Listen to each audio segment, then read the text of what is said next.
Kansas Senator, member of the Budget Committee, Roger Marshall. Great to see you this morning, Senator. So you've said in the past it's time to pass the president's agenda to lower taxes. And while a huge victory for the president today, what hurdles does this bill hit in the Senate? Well, first of all, just a big congratulations to Speaker Mike Johnson, to the House, to President Trump. I've been saying all along that he's the best closer in the game, and he did another great job getting the deal closed over there. When I think about the House and the Senate, I would look at it like this. The House would be like a cup of coffee. It's clear to the top, just steaming over. But the Senate is the saucer underneath that coffee cup. The Senate is the saucer. So now we need to go back through that bill with a fine-tooth comb and make it better.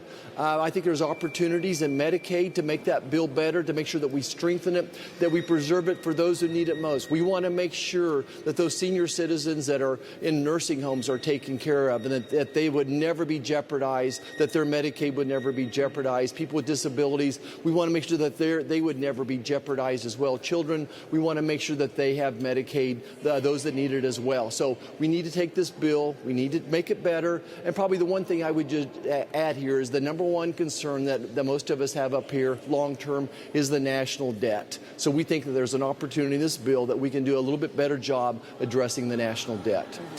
Yeah, Senator, when you look to see how close this thing was and the hurdles that it faced getting through the House of Representatives, passing with only a one-vote margin, do you worry at all that any changes the Senate makes might unravel that carefully crafted coalition that got this thing through the House?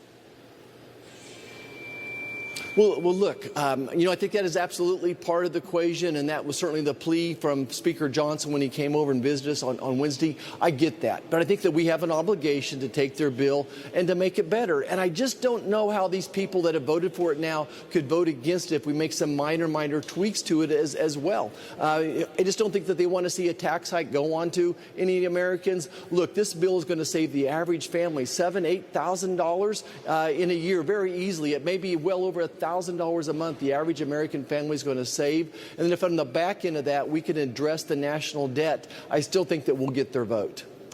And I know you mentioned Medicaid earlier, and while this bill aims to lower waste, fraud, and abuse, we know that all Democrats have been pushing this big narrative that the bill will just cut Medicaid and everyone's in trouble. What's your response to that?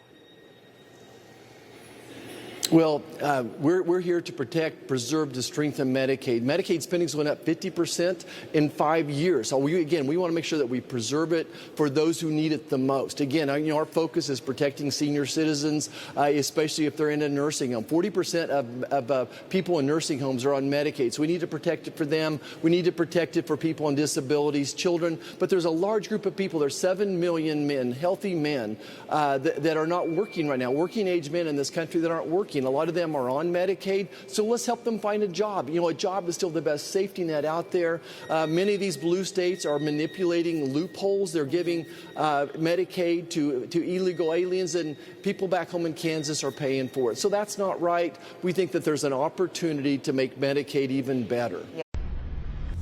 Information. Truth is freedom. Is Newsmax. It's real news for real people.